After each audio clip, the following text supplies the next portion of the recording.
Mobile gamers of YouTube, I've summoned you here today to share with you the 4 best mobile games I played last week. My name is NimbleThor, and over the next few minutes, we will be exploring a fun monster slingshot game that feels like a mix between Airhockey and Pokemon. Yes, it's really great. You'll see. A team-based 8-bit RPG perfect for the min-maxer in all of us. A new tennis sports game that has been taking the mobile market by storm these past few days or weeks. And to end it all off, PewDiePie's newest creation, a strategy RPG called PewDiePie's Pixelings. Now, if you're new around here, welcome to the best community for mobile gamers on YouTube. Feel free to have a look around the channel and explore the hundreds of mobile games we've already covered around here. And if you want to join the rest of us, you know where to find that notification bell. Oh, and this episode is actually going to be a bit of a special one, as every game we'll be covering today is played in portrait mode. So this one is for all of you portrait mobile gamers out there. I hope you're going to enjoy it. Now, today's first game is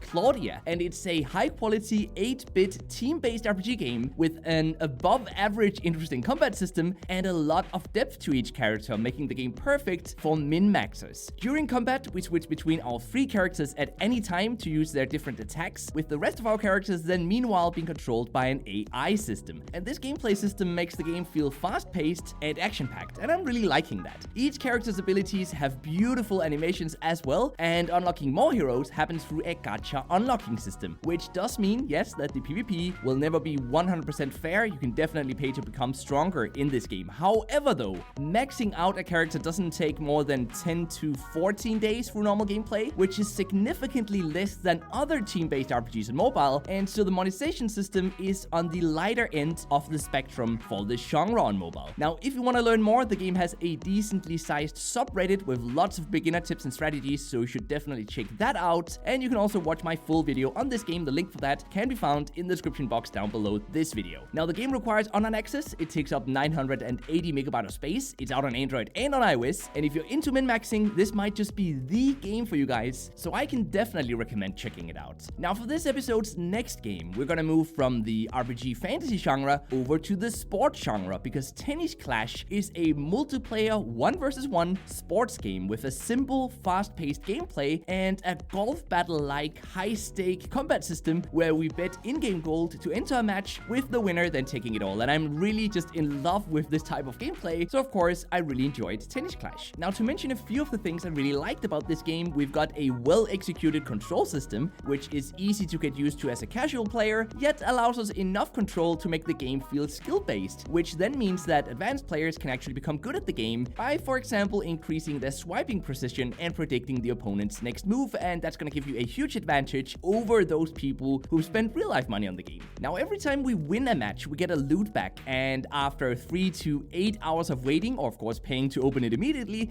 that will reward us with some equipment pieces for our character, and we need multiple of the same piece to level it up, just like we know it from Clash Royale, for example. And that's not the only similarity between Clash Royale, actually, because the matchmaking system also uses a league mode, which means that we should, theoretically at least, be matched against players on our level, just like in Clash Royale. But my big concern with this game is the one-time use powerful strings that can be bought through in-app purchases, and they will inevitably ruin the fairness of the PvP, I'm afraid. The game requires online access. It takes up 354 megabytes of space. It's out on Android and on iOS, and while the monetization annoys me a bit, I gotta admit, the gameplay is some of the best and simplest I've seen in a tennis game on mobile, so for that reason, it's worth considering checking out. And now, my fellow bros, it's PewDiePie's Pixeling, which is a new strategy turn-based RPG where we defeat level after level with a team of, well, mostly PewDiePie-related characters. We level them up, and we fight other players in real-time PvP matches. So during combat, our Pixelings, as the monsters are called in this game, automatically charge up and attack, whereas we spend our time on repositioning the Pixelings or even switching them out to optimize damage output and preventing them from dying. Now, this could actually have been a really interesting combat system, if not for the fact that combat is insanely slow-paced in this game. Between combat, though, we wait for loot boxes to open, so there's more waiting there,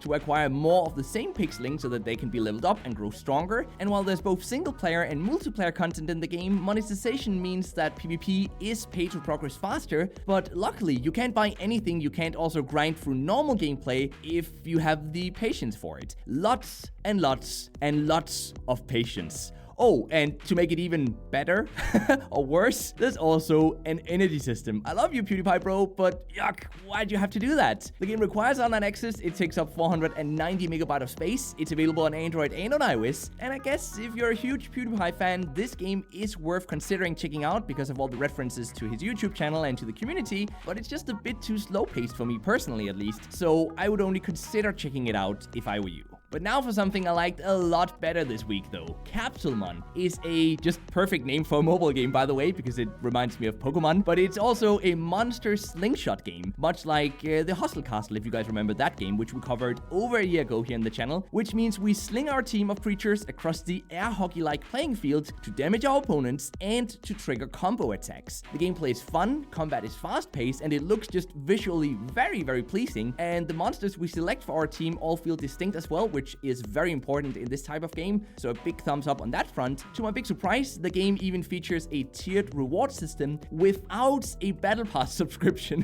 which is pretty rare these days, and we get additional rewards through that tiered reward system, and then we'll also have loot boxes that we don't actually have to wait to open. Can it get any better? I don't think so. Now, PvP is real-time as well, but paying users can definitely pace your progress faster, so I would recommend staying with the single-player mode until you've unlocked enough monsters and leveled them up enough. I hope that more single-player content will be added in the future as well to accommodate those of us who love the core gameplay, but who don't really want to get into the PvP because, well, it's just not really fair for free-to-play players, sadly. Now, here's the best part though. The game is actually offline playable. It takes up only 354 megabytes of space. It's available both on Android and on iOS, and if you're a fan of the Hustle Castle's air hockey-like core gameplay, then you're almost guaranteed to enjoy Capsulemon as well. It's my favorite game of the week, and it's an easy recommendation for its single-player content. And that was it already. That was 4 games in just about 4 or maybe 5 minutes. I really hope you enjoyed this video. If you're new around here, do consider subscribing and hitting that notification bell if you want to join the most awesome community of mobile gamers on YouTube. And we do also have a Discord server now, so be sure to check out the link for that. You can find it in the description box of this video as well. Now, before you leave, do let me know what your favorite mobile game right now is. Maybe it's something I haven't played yet, and in that case, I would love to play it. I would love to cover it here on the channel. I really appreciate getting recommendations from you guys. It's one of my main sources for finding new games that I can then play, that I can then recommend to even more people, either here on YouTube, on Discord, or over on Reddit as well. So with that said, until next time, just remember guys to keep gaming, stay awesome, and I'll see you guys around.